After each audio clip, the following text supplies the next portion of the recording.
बिस्मिल्लाहिर्रहमानिर्रहीम। अस्सलाम वालेकुम नाज़रीन, लाइव डॉक्टर शाहिद मसूद के साथ मैं हूं नाइला अली। नाज़रीन, साबिक़ वज़ीर आज़म इमरान खान साहब की क़यादत में PTI का लॉन्ग मार्च का आगाज़ लाहौर से हो चुका है। दूसरी जानिब वज़ीर दाखिला राना सनाउल्लाह साहब आज कहते हैं कि आज़म खान सवाती साहब के इल्ज़ामात जो हैं वो बेबुनियाद हैं और उनको सिर्फ FIA की हिरासत में रखा गया, जबकि लॉन्ग मार्च के हवाले से हुकूमत ने भरपूर तैयारियां शुरू कर दी हैं। ऐसे में दिन भर जो अहम मौज़ूआत रहे उन पर बात करेंगे।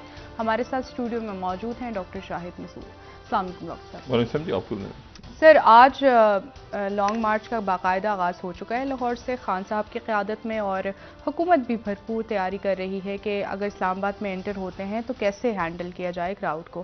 क्या समझ रहे हैं, हालात किस तरफ जाता आप देख रहे हैं आइंदा आने वाले दिनों में? देखें, तलखी जो है वो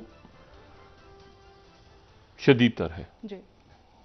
और इसको अब कम इससे आगे तो जा नहीं सकती। तो इसको कैसे कम किया जाए, कैसे इस्तेकाम लाया जाए। और इमरान खान साहब जो हैं वो आज, मैंने पहले भी ट्रांसमिशन में बात की थी कि कल जो प्रेस कॉन्फ्रेंस हुई, जो कि बड़ी अहम प्रेस कॉन्फ्रेंस, जिसमें DGI खुद थे, DGI SPR खुद थे जी। और गैर मामूली हालात हैं, गैर मामूली प्रेस कॉन्फ्रेंस थी। और उसके बाद एक यहाँ पर आम एक पावर कॉरिडोर्स में एक तासुर था कि जी वो कल इमरान खान साहब के बहुत सारे साथी उनको छोड़ जाएंगे। और इसलिए क्योंकि अच्छा, लेकिन यहाँ पर दो बातें हुई। एक बात तो ये हुई कि इमरान खान साहब के साथी उनसे अभी तक अलग नहीं हुए, जिससे ये भी पता चलता है कि इस्टेब्लिशमेंट की तरफ से किसी को कॉल नहीं गई। जी। देखिए ना, ये जो बात कल हुई है, इसके कई पहलू हैं ना, मुख्तलिफ पहलुओं से। मतलब इसका मतलब ये है कि इस्टेब्लिशमेंट की तरफ से कई ऐसे शख्सियात मौजूद हैं। इमरान खान साहब की पार्टी में बहुत से ऐसे लोग हैं जो कि मतलब है कि मुख्तलिफ अदवार में मुख्तलिफ पार्टीज में रहे हैं, आए हैं, और उन पर बड़ा इतराज़ भी होता है। तो तासुर यह था कि शायद वो साथ छोड़ जाएं, लेकिन वो खड़े रहे। इसका मतलब यह है कि इस्टेब्लिशमेंट की तरफ से उनको साथ छोड़ने का प्रेशर नहीं आया। अच्छा, लेकिन दूसरी तरफ ये हुआ कि यानी फैसल वाडा साहब, अब पता नहीं इस्टेब्लिशमेंट के कहने पे उन्होंने किया, खुद किया, उस बहस को एक तरफ रख दें। लेकिन जो इमरान खान साहब का दो बातें हुई। एक तो ये बात हुई कि वहां पर अच्छा, फिर लोगों को जो उनके साथ जो साथी मौजूद थे उनको प्रेशर नहीं आया। हो सकता है आया हो, उन्होंने सह लिया हो अपने ऊपर, जो भी बात है, लेकिन उनकी जो क़यादत है वो मौजूद थी उनके साथ। जी। और लोग भी थे। मैंने पहले भी बात की कि अब ये इरेलीवेंट हो गया है कि उसमें 5,000 थे या 10,000 थे या 50 लाख थे या जो भी थे। इतनी बड़ी तादाद में अगर लोग निकले हैं, और इसके बावजूद निकले हैं कि उनको थ्रेट्स भी हैं, और हुकूमत से मेरी गुजारिश है, दस बदस्ता हम गुजारिश कर सकते हैं, इससे ज़्यादा हम क्या करेंगे, कि खुदारा ये खूनी मार्च का लफ्ज़ इस्तेमाल ना करें। ऐसे बहुत से वाक़यात, ऐसी इस तरह के बदकिस्मत वाक़यात हमने बहुत देखे हुए हैं, जहां पर बाद में ये जो ज़बान से अदा किए हुए अल्फाज होते हैं ये फंदा बनते हैं। जी। नंबर एक, इमरान खान साहब एक उन्होंने ज़ाहिर इस्टेब्लिशमेंट के साथ, हुकूमत के साथ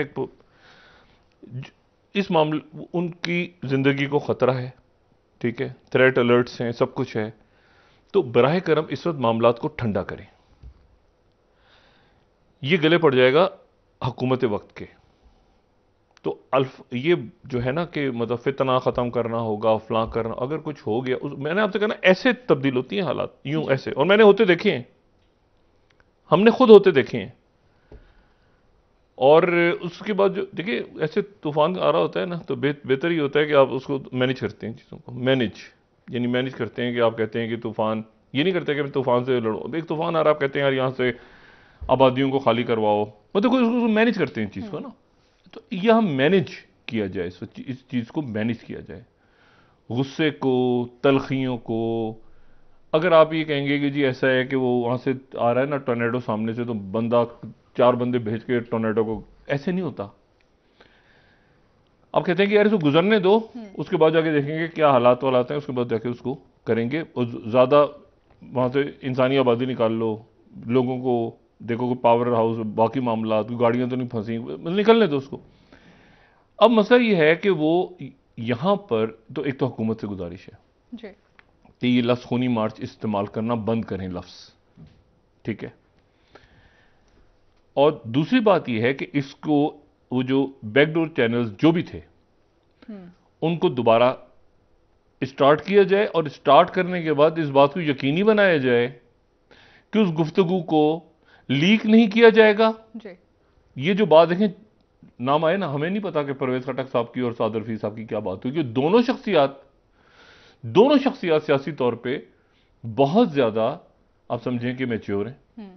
इसी तरह से जो असद कैसर साहब और अयाज सादिक साहब, आपने देखा होगा दोनों शख्सियात मीडिया पर नहीं है, उनके नाम कहीं से आ गए सामने के, भाई बात चल। तो इस तरह के लोग, आप वो अब जो खबर, हमें क्या देखें ना, हमें नहीं पता कि दोनों के दरमियान क्या बात हुई, दोनों तरफ से क्या बात हुई, नहीं लीक हो रही ना, खबरें लीक नहीं हो रही, जो कि बहुत अच्छा है बैकडोर में।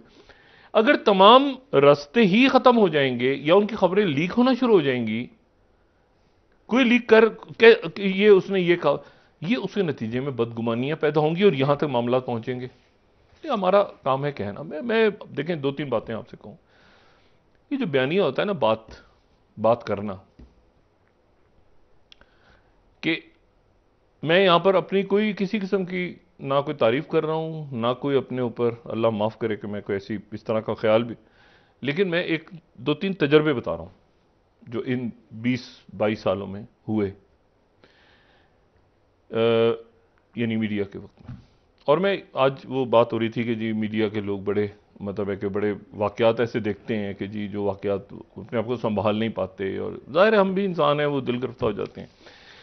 लेकिन यह है कि मैं जब मेडिकल पढ़ रहा था, तो मतलब मैंने कोई अजीब सी उम्र में मैट्रिक कर लिया था, 14 साल की उम्र में। तो 16 साल की उम्र में मेडिकल कॉलेज में घुस गया था। उसकी वजह यह कि एक साल मेरी वालदा ने मेरी क्लास आगे बढ़ा के, तो यानी तीसरी क्लास में मैं पढ़ता था, तीसरी के बाद में 5वीं क्लास का इम्तिहान दे के आगे निकल गया था। अच्छा, एनीवे, तो 21 साल की उम्र में मैंने MBBS कर लिया था। तो मैं उस वक्त जब फर्स्ट ईयर में गया हूं, तो पहले साल एक तो डायसेक्शन की, वो एनाटॉमी की क्लासेस जैसे होती हैं, और उस वक्त तो ये जैसे ईस्टर्न मेडिकल कॉलेज में स्कैंडल था, तो बॉडीज के ऊपर डायसेक्शन हो रही। और जब थर्ड ईयर में पहुंचे तो फोरेंसिक मेडिसिन जो पढ़नी थी, तो प्रोफेसर फरहत मिर्जा साहब, अभी उनका कुछ रोज पहले कराची में एक सानिया पेश आया, घर में आग लगी तो उनका इंतकाल हुआ। वो हमारे टीचर प्रोफेसर थे। तो पहली दफा जो मैंने ऑटोप्सी देखी, पोस्टमार्टम, इन पोस्टमार्टम होता है कि फ्रेश बॉडी, वो 8 साल के बच्चे की थी। और उस वक्त ये समझ नहीं आ रहा था कि ये बच्चा जो है, ये ऐसा लग रहा था बच्चा सो रहा है। उसकी चंद घंटों पहले डेथ हुई थी और उसकी ऑटोप्सी कर रहे थे, तो वो देखनी पड़ी। मैं सिर्फ ये बता रहा हूं कि मतलब एक आपका होता है ना कभी कभी आप सख्त पत्थर, ये नहीं कि पत्थर दिल हैं, लेकिन आपने वो देखे हुए हैं। अब मैं इसको करंट सिनेरियो में ला रहा हूं, क्योंकि हमारी ट्रांसमिशन में जिक्र हुआ कि साफ़ी जो है वो बड़े नरम दिल हो जाता है ख़राब। तो मैं थोड़ा सा वो कॉकटेल टाइप पर्सनैलिटी हूँ। बहरहाल, कमिंग बैक, बयानिया, जब मुशर्रफ साहब का दौर था, तो उस वक्त वॉर ऑन टेरर और एक बयानिया उसके पैरेलल बना था। जिन लोगों को व्यूज ऑन न्यूज याद है, या एंड ऑफ टाइम, मजाक उड़ाएं, अच्छा करें, एक पैरेलल बयानिया बड़ा था, कथारसिस होता था शाम को। मुशर्रफ साहब से बहुत नजरियाती इख्तलाफात और सारे उसके बावजूद मैं उनकी इंतहाई इज्जत करता हूं, क्योंकि वो उस वक्त जो है शाम को कथारसिस होता था। मतलब वो प्रोग्राम जो इसरार अहमद साहब, अल्लाह उनकी मग़फ़िरत फरमाए, जस्टिस जावेद इकबाल साहब, अल्लाह ताला उनके भी दर्जात बुलंद फरमाए, प्रोफेसर मेहदी हसन साहब मरहूम, अल्लाह दर्जात बुलंद फरमाए, बड़े शामी साहब उन महफिलों, ये वो, अगर लोगों को डिबेट्स याद हैं जो व्यूज ऑन न्यूज में, वो क्या इंटेलेक्चुअल डिबेट आज हो सकती है टीवी पे? अच्छा, बात ये है सारी के उस वक्त उस तरह की डिबेट्स होती थी। सरदार अताउल्लाह मेंगल, अकबर बुगटी, मतलब ये सारी शख्सियत, और कथारसिस होता था। यानी लोगों का जो अंदर से मामला था ना, वॉर ऑन टेरर चल रही है, क्या हो रहा है, क्या, तो उधर हमीद गुल साहब भी आ रहे हैं, उधर बाकी लोग भी आ रहे हैं, और एक लोगों को अपना गुस्सा, अपने मामलात जो है वो खुल के बात करने का मौका मिल जाता था। काजी हुसैन अहमद भी आ रहे हैं, तो लिबरल साइड भी आ रही है, तो डिस्कशंस हो रहे हैं। तो अब मसला ये है कि अब लोगों के ऊपर अगर आप पाबंदी लगाएंगे तो लोगों का गम और गुस्सा उसके नतीजे में अंदर पकता रहेगा। ये एक सोसाइटी के अंदर एक मामला होता है। ईरान में देख रहे हैं ना क्या हो रहा है। तो आपने कहीं ना कहीं वो गुबार निकालना होता है लोगों का, कि कहीं ना कहीं लोगों का गुस्सा निकले। लोग इस वक्त गुस्से में हैं, लोग इस वक्त परेशान हाल हैं, और लोग जो हैं वो अपने बिल कैसे देने हैं, उन्होंने बिजली के, मतलब अगले महीने क्या होगा, किस तरह जिंदगियां गुजरें, ये देखना है उनको। ये गेम ऑफ थ्रोन्स या हंगर गेम से मतलब वो इसकी वजह से परेशान है। रियासत का काम यह है कि इन मामलात को वो उनके अंदर हिम्मत नहीं है, ताकत उनमें नहीं है लोगों में बर्दाश्त की। अब इसको किस तरह से रोकना है, किस तरह से, मतलब वो बेजार हो चुके हैं लोग। फिर मतलब एक वॉर ऑन टेरर खत्म हुई है, उसके बाद ये सियासी अदम इस्तेकाम शुरू हो गया है। अब जनाब फिर थ्रेट अलर्ट्स आ रहे हैं। भाई लोग कहाँ, मतलब मुझे बताइए ना, लोगों ने कहीं रहना है या क्या करना है, कहाँ जाएं? पता नहीं क्या बनेगा, क्या होगा अगले हफ्ते। खैरियत से आ जाएं सारे। अभी वो अरशद शरीफ साहब शहीद की आज उनका जो है स्वयं था। अच्छा, फिर मैं बयानी पे आता हूँ वापस। तो लोगों का कतारसिस होता था। मैं यहाँ पे एक बात और बताऊं कि ये बयानिया बनाना बड़ा मुश्किल होता है। मैं इसलिए कह रहा हूं कि थोड़े बहुत छोटे मोटे बयानिए बनाए हैं ना, बयानिए बनाए भी हैं और बयानियों को वाड़ भी दिया है। लाल मस्जिद, ये मैं आपको इसलिए बता रहा हूं कि जब जो अहम ओहदों पे बैठी हुई शख्सियात, जिम्मेदारान है, सियासतदान भी, और फैक्ट्स क्या थे? फैक्ट थे कि वहां पे कर्नल को गोली लगी थी। फैक्ट ये था कि असला था, मौजूद था, असला था अंदर। फैक्ट ये कि बाहर से लोग, ये फैक्ट्स थे। लेकिन पर मुझे नहीं पता। अच्छा, यहां से मुशर्रफ साहब बाद में सही कह रहे थे, जब हो गया वाकया तो उसके बाद उसका जो फॉल आया उसका, तो मुशर्रफ साहब ने बाद में सही कहा कि आप पहले तो कहते थे ना मुझे सारे मीडिया वाले, उसमें मीडिया वाले मैं नहीं था। I was not the one जिसने कहा था कि आप करें ऑपरेशन। मैं ही कह रहा था कि डायलॉग करें जी। और डायलॉग की कोशिश हो रही थी। लेकिन ये हुआ कि वो जब हो गया वहां पे, क्योंकि जाहिर है कि एक वहां पे शहादत हुई, असलहा था। अच्छा, उसके बाद एक पूरा नैरेटिव बना, वो बुरके में बाहर आ रहे हैं, टीवी पे चल रहा, सब कुछ बना। और उसके बाद बदकिस्मती से एक कॉलम लेने लिख दिया, कौन थी, कहां गई बच्चियों पे। और उसके बाद मुझे उम्मीद है कि याद होगा लोगों को वो कॉलम, शायद याद हो। अब वो सारा नैरेटिव इसी तरह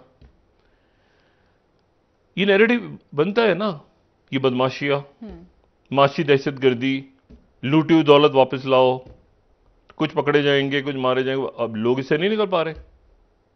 देखिए ना, ये है ना, ये नैरेटिव बना हुआ है ना। अब आप हजार इसको घुमाएं फिराएं, मैं तो करके बैठ गया हूं, मैं तो अब नहीं इस्तेमाल कर रहा ना वो अल्फाज, लेकिन लोगों के दिमाग में तो बैठी हुई है ना चीजें। हमारे दोस्त हैं, मैं दोबारा लफ्ज़ इस्तेमाल नहीं करूंगा, एक लफ्ज़ उनके लिए मैंने इस्तेमाल कर दिया, वो इमरान खान ने नारा बना लिया, वो मुझे उनसे माजरत करनी पड़ी। देखिए बात ये है, ये नैरेटिव बिल्डिंग जो है ना, ये जो बयानिया बनाना है, ये एक वह हजारों, ये हमारी जो स्टैब्लिशमेंट्स होती है ना पूरी दुनिया की, ये बाय डिजाइन ये कंजर्वेटिव होती हैं, ये लिबरल नहीं होती,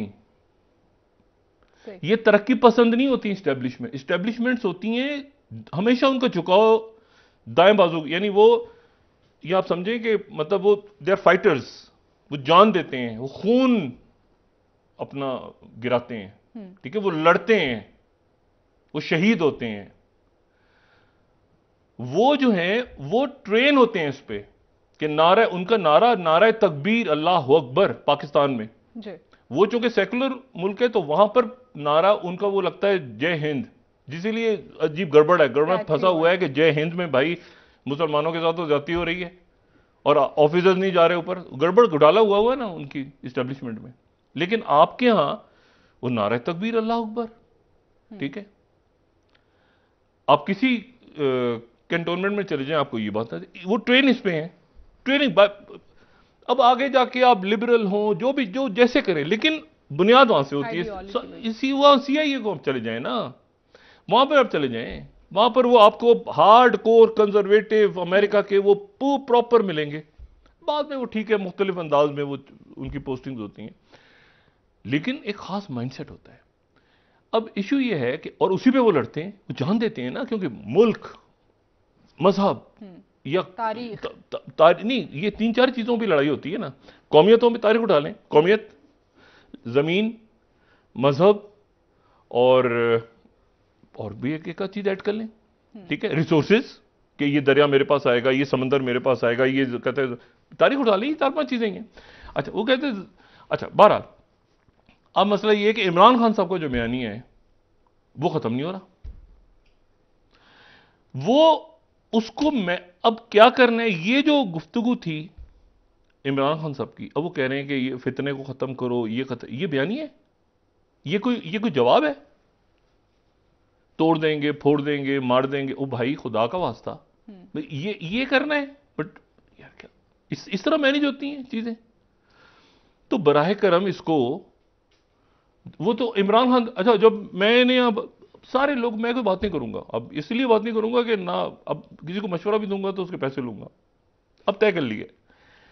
जब कहते ब्लैक होल में चले जाएंगे तो कहते नहीं कुछ नहीं होगा।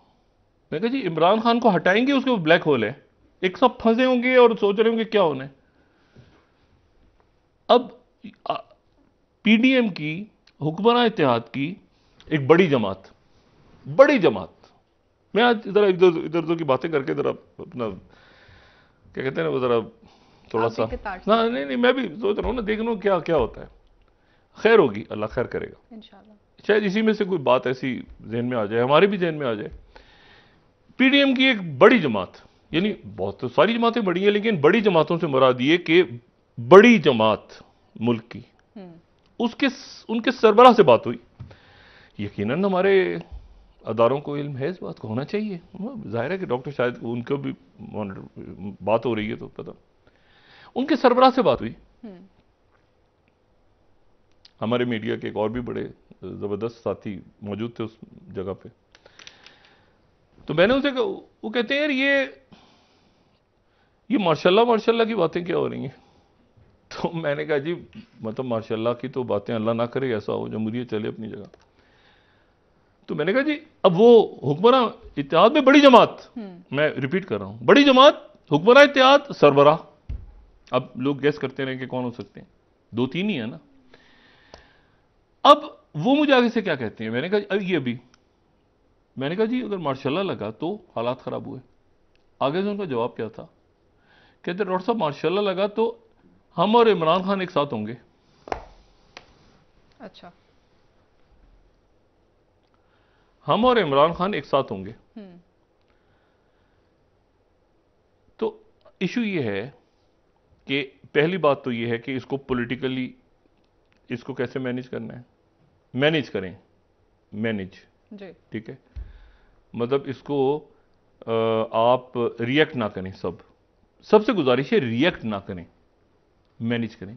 इश्यूज मैनेज होते हैं, बड़े बड़े मामला जहां आप रिएक्ट करेंगे वो चीज बाउंड बैक। हाँ ये कोई वो तो नहीं है, देखिए ना न्यूटन, मतलब तीसरा न्यूटन का कानून जो है जी।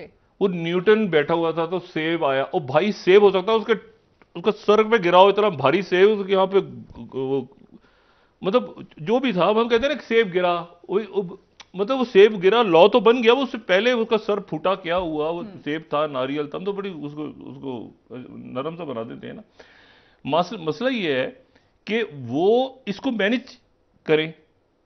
इमरान खान के बारे में कह रहा हूं कि वो नहीं रुकेगा, ये पहले दिन से पॉइंट नुकता के नजर वो लड़ेगा कि नहीं, वो डर जाएगा, वो भाग जाएगा, वो नहीं लड़े, वो उसकी जो उससे इमरान, ये वैसे ही है जैसे बेनजीर भुट्टो साहबा और मुशर्रफ साहब, जो मुशर्रफ साहब से थोड़ा सा भी मिला है उसको पता है मुशर्रफ साहब और बेनजीर भुट्टो की आपस में, दोनों पर्सनैलिटीज की आपस में हो ही नहीं सकती किस्म की सुलह। वो जनाब एक एनआरओ हो रहा था ना, बीबी, मतलब वो एक है ना, पीपल्स पार्टी का एक अपना है, और बेनजीर भुट्टो साहबा की अपनी पर्सनैलिटी है। उनके मामला क्यों खराब हुए थे गुलाम रजा खान से, अमेरिका चली गई, ये हो गया, छोटे से मामला, वो इंडिपेंडेंट बात कर रही है अपनी। तो ये इसने खत्म, ये अगर वो हयात रहती भी तो इसने खत्म हो जाना था, इस एनआरओ ने। पर्सनैलिटीज का नहीं आपस में। अच्छा, अब यहां पे इमरान खान, वो भाई इमरान खान की एक पर्सनैलिटी है, वो आदमी नहीं, अब आप उसको मजाक उड़ाएं, आप उसको, अब ये इरेलीवेंट हो गया ना सारा कि जी कमीशन बनेगा। अच्छा, शरीफ का मामला आना वो आएगा सामने, ये मैं आपको बता दूं उसके, क्योंकि ये ताने बाने मिल गए ना। बुनियादी बात तो कल प्रेस कॉन्फ्रेंस में कह दी, DGI ने भी कह दी और DGI ने भी कह दी कि ये दो बंदे कहां गए, कैसे गए, क्या। वक्फे के बाद मौका मिला तो और बात कर लेंगे। ये जो है, ये तीन भाई, कॉल कैसे गई बाहर, तो मतलब इन लोगों को तो आइडियली तो इस वक्त यहाँ होना चाहिए था। कड़ियां मिल रही नहीं, मिल रही है, लेकिन मसला ये कि वो एक टीम उधर पहुंची है, हमारे पास ये इत्तला पहुंची हुई है कि वो तो उनको तो ये दो जो हैं तोते, वो तो अपने बयानात भी दे चुके हैं बहरहाल। अच्छा जी, वकार और खुरम। जी जी जी जी ठीक। अच्छा, इशू ये है कि ये जो है इसमें आप लॉन्ग मार्च के मैं आपसे कह रहा हूं कि मुफाहमत के जरिए मामला को हल करें। पहली बात तो ये है कि लॉ एंड ऑर्डर ना पैदा, इसकी लफ्ज इस्तेमाल करना बंद करें जी। ये जो मनहूस लफ्ज है खूनी मार्च, ये मैंने आज 3 प्रेस कॉन्फ्रेंस में सुना है, तो ये लफ्ज निकालें।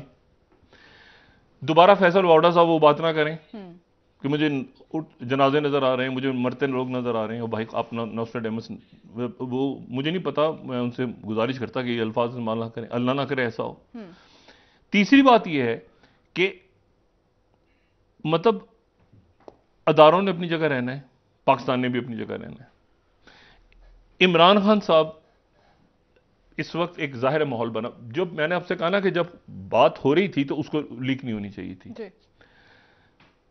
और ये इस्लामाबाद अभी दूर है, अभी वो लाहौर से निकलेंगे, प्लान वही है ना कि रात को स्टे किया करेंगे, दिन को ट्रेवल किया करेंगे। और वो इस दौरान ये जीटी रोड आगे पीछे, खुदा ना खास्ता देखें, आज जो बाहर के दुनिया में मीडिया में बात हो रही है रियासत के लिए अच्छी नहीं, ना अदम इस्तेकाम अच्छा है, ना यहां इस्लामाबाद के अंदर। इस्लामाबाद में वो आ गए तो वो रेड जोन क्रॉस करेंगे। इमरान खान जो मूड है ना इस वक्त, वो मुझे नहीं पता, ये जो ना ये इंतजामिया ने इजाजत नहीं दी, ये नहीं हुआ, वो नहीं, तो आप रोकेंगे इमरान खान को? जो मूड है उसका इमरान खान का इस वक्त, और जो मिजाज है इस वक्त, और किस तरह से रोकेंगे डॉक्टर साहब? अवाम की बड़ी बात वही है ना, पंजाब हुकूमत तो नहीं रोकेगी ना, या तो पंजाब, वो मैनिपुलेशन का टाइम भी नहीं है कि वो आप पंजाब हुकूमत गिरा दें, गवर्नर राज लगा दें, तो क्या गवर्नर राज लगाने से क्या वो लॉन्ग मार्च रुक जाएगा इस वक्त इमरान खान का? 144 लगाने, इशू ये है कि इस वक्त आपने उसको मैनेज करनी है चीजें, रियासत, लोग दिल अपना बड़ा, अब देखिए ना, पहुंचते पहुंचते वहां तक इलेक्शन की डेट अनाउंस होनी थी, नवाज शरीफ साहब भी जिद पे आ गए, और इमरान खान साहब भी इस बात पे कि मैं तो वापस पलट गया था, मुझे तो कहा गया था कि इलेक्शन की डेट, इंतखाबात की तारीख का ऐलान किया। देखिए नवाज शरीफ साहब ने कहा कि मुद्दत पूरी करेंगे, हम मुद्दत पूरी करेंगे। यहां शहबाज शरीफ साहब तकरीर तैयार कर चुके थे अपनी। अच्छा जी, सही, ब्रेक का वक्त है कि हम हुकूमत से जा रहे हैं, खुदा हाफिज, बाय बाय, टाटा। उधर से वो इसाक डार आके वो भी धबड़दूस हुए पड़े, किधर है खुदा जाने, उन्होंने कहा मैं गलत टाइम पर आ गया, फंस गए, तो हालात तो ठीक नहीं है, ऐसा ना कुछ ऐसा हो जाए कि मैं फंसा आया हूं तो डॉलर की कीमत में कमी आई है, खुदा का वास्ता बड़ी बेहतरी ये छोड़ देना, मैं उधर से चला तो डॉलर गिरा, तो उधर से उठा तो ये, वो बस करें, वो जो पीछे मईशत का सत्यानाश हो रहा है, ये चल नहीं सकता ज्यादा दिन। ब्रेक का वक्त है डॉक्टर साहब, एक तो हिफाजत, दूसरा डायलॉग स्टार्ट, डायलॉग तो होना है ना, और बयानिया कोई ऐसा जो कि लोग इसको बाय कर सके, बाय करें ना बात को। हाँ ठीक है, ठीक है डॉक्टर साहब, ब्रेक ले लेते हैं, वापस आके बात हासिल कर लें सर, वापस आके बात करेंगे सर इस पर भी। नहीं, मैं आपको इसलिए बता रहा हूँ कि ये देखें, ये कोई बयानिया खुद ही मार्च या फितरे को कुचलना है, ओ अल्लाह ना करे कोई वाकया पेश आ गया तो जिम्मेदारी फिर किस पे होगी? ये ऐसे बदलती है हवाएं, जो है ना ऐसे बदलती हैं ऐसे। वो जितने लोग थे ना जो यहाँ पे जब ये स्टार्ट हुआ, जो इफ्तिखार चौधरी साहब के खिलाफ थे, जी जी, वो अगले दिन जब वो इफ्तिखार चौधरी साहब की तस्वीर आई ना पकड़ के, जी अदलिया वाली मूवमेंट, वो सारे वकला, इवन जज साहिबान खामोश हो गए। ओहो, जज साहिबान, वो उन्होंने देखा 1 मिनट ये हवा किधर चल रही है, वो उधर से उधर। बिल्कुल सर, ये हमने देखा है माजी करीब में भी ऐसे होते हुए। नाज़रीन एक ब्रेक लेते हैं, वापस आके बात होता ना, ठंडा पानी पी के, सर्दियों में ठंडा पानी पिए सुकून से, और जरा हौला हाथ रखें और बयानिया मजबूत करें। ब्रेक लेते हैं, मजबूत करें, रास्ते हैं हमेशा, रियासत सबकी है ना, तो इसमें निकल आएंगे रास्ते जी सर। लेकिन इससे ज्यादा हम मुतहम्मिल नहीं, दुनिया भर का मीडिया इस वक्त जो बातें कर रहा है मुतहम्मिल नहीं हो सकते। बिल्कुल ठीक फरमा रहे हैं आप। तो इसको ब्रेक ले लेते हैं नाज़रीन, मैनेज, वापस आगे डॉक्टर साहब नो से मजीद रिएक्शन। बात करेंगे। नाज़रीन हमारे साथ रहिएगा।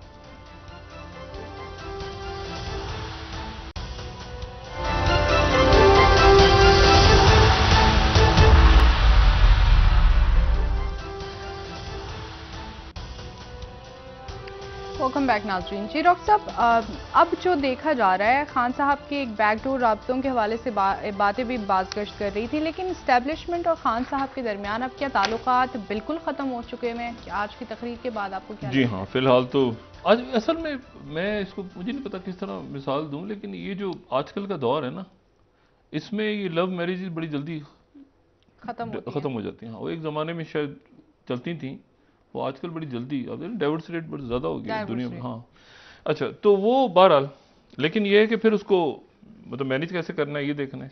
तो ये अभी डेवलपिंग चीज़ है, तो उम्मीद की जा सकती है कि कल और परसों और उसके बाद इस्लामाबाद आने के बाद क्या होता है। अभी तो ये रास्ता खैरियत से गुजरे, जो पंजाब का जीटी रोड है, पूरा हफ्ता, और इस दौरान तकारीर में तरक्की आएगी। यहाँ से जो हुकूमती शख्सियातें और जो रियासती हमारे अदारे हैं, वो इसको इसको इसको इसको मैनेज करें चीज़ों को, यानी ये चीज़ आउट बिल्कुल ही बस्ट ना हो जाए ना, रियासत और बाहर की इसमें दुनिया भर का मीडिया बातें वो लिख रहे हैं, ये वो सारा, तो इसको तरीके से मैनेज करें। अच्छा, और मैं सिर्फ ये बता रहा हूँ कि वो एकदम से कोई वाकया होता है ना, तो उसमें फिर वो ऑलरेडी एक तरफ चल रहा है, वो सही है गलत है उसको छोड़ दें इस वक्त। इसको ये बनाने का टाइम भी नहीं, वो जो टाइम थे वो गुजर गए सारे। जो शख्सियात आके बात कर रही हैं ना, वो शख्सियात भी जो है ना, ये बड़ा मसला खड़ा हो गया था उस वक्त। इंतहाई हमारे शरीफ, इंतहाई अच्छे जो है ना दोस्त भी हैं और बड़े ज़बरदस्त हैं, मोहम्मद अली दुरानी साहब।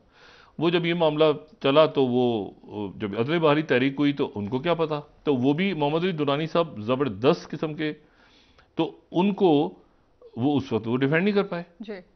अच्छा, और साथ उनके थे वो भी इंतहाई शरीफ नफ्स आदमी तारिक अजीम साहब, तो वो भी नहीं डिफेंड कर पाए। तो मसला ये है कि जो शख्सियात डिफेंड कर रही हैं ना, वो पूरा दिन, वो आज 8 प्रेस कॉन्फ्रेंसिस की हैं, वो 70 भी कर लें, वो एक उधर के एक जलसे को डिफेंड नहीं कर पाएंगे।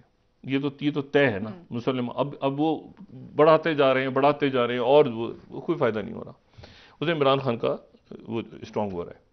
अब ये कैसे बयानिया, अब इसको मैनेज करें तरीके से, ठीक है, और उसमें लॉ एंड ऑर्डर, अवाम के जान माल और हम अदम इस्तेकाम का शिकार नहीं हो सकते। ये एक बॉटम लाइन है कि हम बतौर रियासत, बतौर पाकिस्तानी, तो ये सबको देखना होगा कि एक एक कदम आगे पीछे, ईगोस की लड़ाई नहीं होनी चाहिए जी।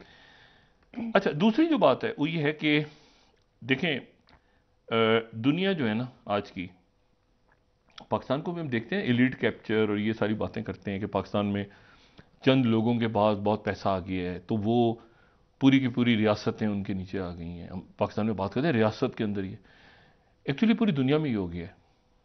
दुनिया में जो कॉरपोरेट पर्सनैलिटीज़ हैं, वो प्रेसिडेंट्स और प्राइम मिनिस्टर्स और इवन इंटेलिजेंस एजेंसी से ज़्यादा ताकतवर हो चुकी हैं।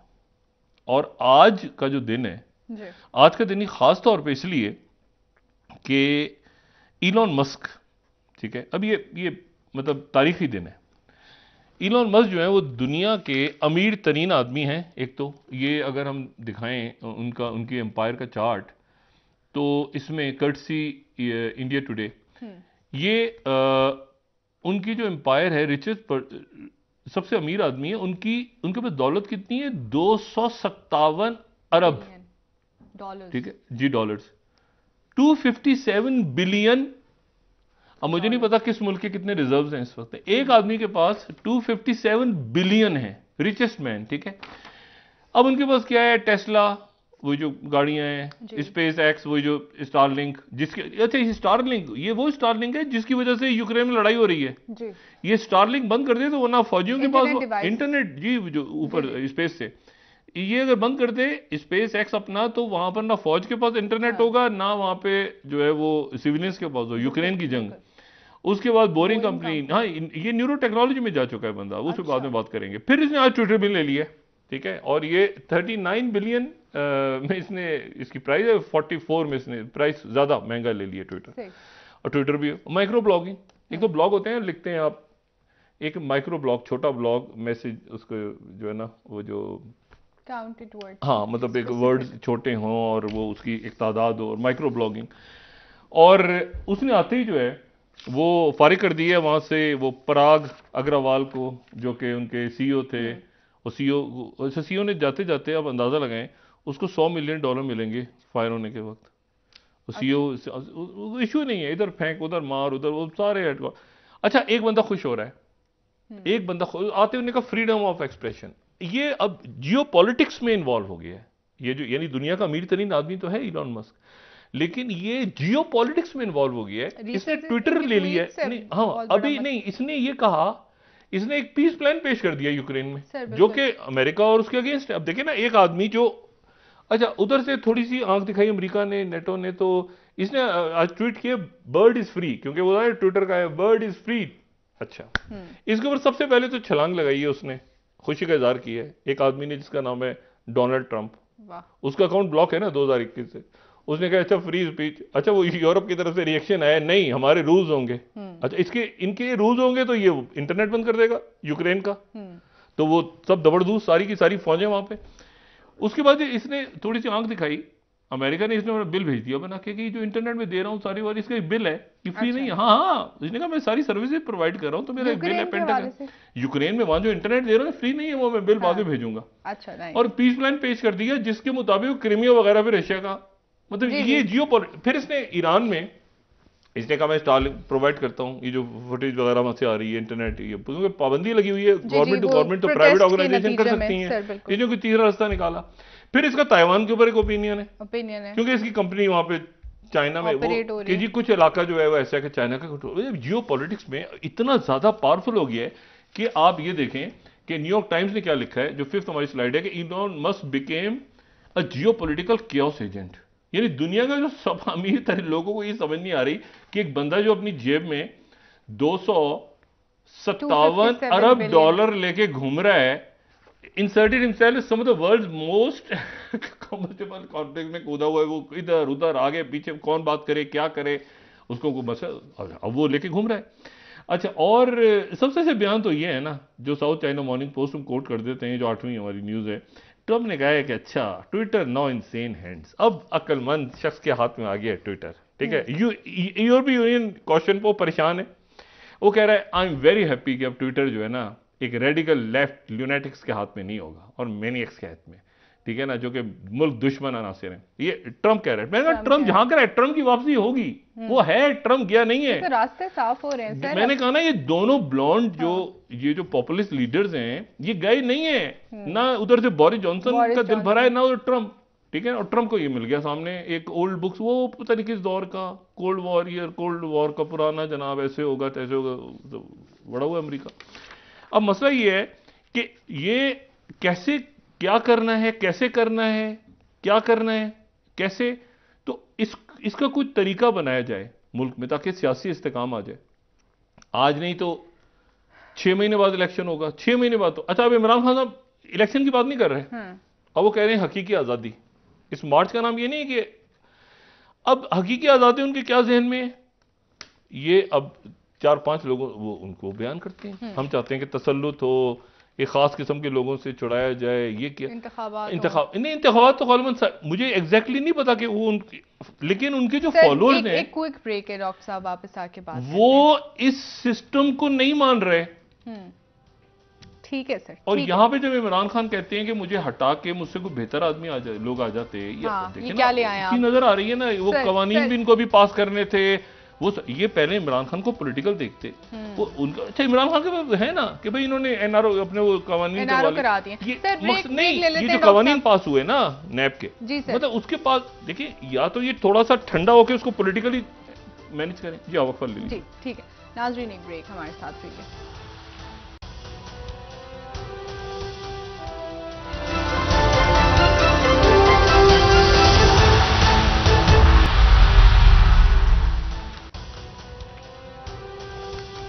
वेलकम बैक नाज़रीन। जी डॉक्टर साहब, खान साहब की आज तकरीर से हमने ये अंदाज़ा लगाया कि वो एक जारहाना सियासत से इस लॉन्ग मार्च का आगाज़ करने जा रहे हैं और इस इस्लामाबाद की तरफ आ रहे हैं। क्या तसादुम को रोका जा सकता है? इस वक्त हुकूमत की क्या जिम्मेदारी और किस तरह से रोक सकती है हुकूमत? पहले तो ये देखें ना, सुप्रीम कोर्ट बार एसोसिएशन, जी, सुप्रीम कोर्ट बार जो है उसमें एक बहुत बड़ी बॉडी है, जो सुप्रीम कोर्ट और सुप्रीम कोर्ट बार एक मतलब जहां एहसन पून साहब जी, वहां पे हामिद खान ग्रुप और आसमा जहांगीर साहिबा की ग्रुप, मरहुमा जो है उनके ग्रुप्स के दरमियान मुकाबला होता है। और हुकूमत जो है, या जो अरेंजमेंट मैं कहता हूँ जिसको अरेंजमेंट है, जाहिर है कि इमरान खान साहब के जाने के बाद एक अरेंजमेंट सा तय पाया जिसको सर पैर नहीं है। तो उनकी जो हमायत थी जिस पैनल को वो हार गया और हामिद खान जीत गए, तहरीक इंसाफ की, ये सुप्रीम कोर्ट बार। हाँ, सुबह से खबरें चल रही थी कि खुर्रम लगारी इस्तीफा दे गए, विकटें गिर गई। अभी खुर्रम लगारी साहब निकल पड़े हैं जनाब अपना जुलूस लेके, और वो शामिल हो रहे हैं। मसला ये है इमरान खान के साथ, इशू ये है कि इसको अब ये क्या हो रहा है। ये बड़ी अच्छी पॉलिसी थी, डीजी आईएसपीआर जो है उनसे बड़ी कम उन्होंने मुलाकात की, बड़ी अच्छी पॉलिसी थी उनकी कि मैं कम लोगों से इंटरेक्ट करूंगा, बड़ी अच्छी पॉलिसी थी। अब यहां ये देखना जरूरी है कि रेट्रोस्पेक्टिव में क्या हुआ। मतलब आप आगे जाके पलट के देखें ना, तो एक ऑफिस है आईएसपीआर, उस ऑफिस का है कि एक आपने एक नैरेटिव बिल्ड, वो नैरेटिव अगर वो अब उसको एक तरह से आप अच्छा भी कह सकते हैं, लेकिन ये भी कह सकते हैं कि क्या हुआ उसके नतीजे में। जो लोग हैं ही, यानी जिनकी सोच ही लिबरल या प्रोग्रेसिव है सिविलियंस में, मैंने कहा ना एस्टेब्लिशमेंट से तो खास होती है, फिर ऊपर जाके वो होता है कि अपनी लोग अपना नहीं, डेफिनेट सी बात है, कोई ब्रिगेडियर्स हैं, मेजर जनरल्स हैं, वो मुख्तलिफ जगहों पे कोई लिबरल सोच है, कोई मतलब हमीद गुल साहब और जावेद अशरफ काजी साहब की सोच एक तो नहीं हो सकती ना, वो लिबरल बिल्कुल डिफरेंट, मुख्तलिफ पर्सनैलिटीज। आप कहेंगे ज़ियाउल्लाह को मुशर्रफ साहब की पर्सनैलिटी एक थी, सवाल ही पैदा नहीं होता। अच्छा, सोच भी अलग थी। मैं जो बात कह रहा हूँ वो ये कह रहा हूँ कि यहां पर जो वो शख्सियात हैं, ये मुस्लिम लीग नून क्यों चूं चूं का मुरब्बा बनी है, इसलिए कि एक तरफ से वो मुस्लिम लीग है और एक तरफ से वो अपने आप को एएनपी भी है। मतलब एएनपी अपनी जगह, एएनपी के नजरियात अपनी जगह है, अचकज़ई साहब के अपनी जगह है, ठीक है, और मुस्लिम लीग नून बीच में गई, जेयूआईएफ के भी अपनी जगह नजरियाती तौर पर। अब उसने नजरिया पूछे मुस्लिम लीग नून का, तो वो कहेंगे एक मिनट जरा क्या, मतलब वो कंफ्यूजन है, पर्सनैलिटी बेस्ड है ना जी। तो इशू ये है जमात इस्लामी का नजरिया है, बिल्कुल है। अच्छा, इमरान खान साहब का नजरिया, वो जो कह रहे हैं वो नजरिया बन रहा है, और उसमें बहस भी नहीं हो रही, यहां पर अब इसको कैसे आगे संभालना है जी, ये एक डेवलपिंग स्टोरी है, इस पर रोज बात होगी। अभी तक आज का जो स्कोर है जी, वो एक तरफ मतलब रोज हम कर सकते हैं ना इसको एक इवैल्यूएट, हाँ, मतलब इधर 5 तो इधर 10, मतलब नंबर वाइज करें जी। तो आज की सूरत हाल ये कि उधर 9.5 खान साहब की तरफ, ठीक है, तो इधर कोई 0.5, कुछ भी नहीं हुआ ना, ठीक हो गया। हम ये करते हैं कि वो आखिर में वो बंदा भी उधर चला गया सारा दिन से जिसका था। सर, तो ये अब कैसे रोकना है, इस बैठे सारे इतने बड़े फोरम से बात आ गई है जब जी, तो पॉलिटिकल लीडरशिप अब इसको आगे जाके संभाले, जिम्मेदारी से संभाले, वो पॉलिटिकल लीडर्स के लिए बहुत जरूरी है बैठना, उधर भी बात करें। जो पहले मुज़ाकरात थे, उम्मीद है कि वो चल रहे होंगे, हाँ, अभी उनके खत्म होने की, पॉलिटिकल लीडरशिप के मामला खत्म होने की खबर नहीं है हमारे पास, एस्टेब्लिशमेंट के साथ मामला खराब हो गए, पॉलिटिकल लीडरशिप को तलाश करना है। डॉक्टर साहब बहुत शुक्रिया। नाजरीन, कल इंशाल्लाह दोबारा आपसे मुलाकात होगी। मुझे नाइला अली को इजाजत दीजिए, अल्लाह हाफ़िज़। जहाँ फंस जाएं तो फिर हमसे रब्ता करें। अपना दोस्तों, रिश्तेदारों, गिरदो नवाह के लोगों का सब ख्याल रखिएगा। अल्लाह हाफ़िज़।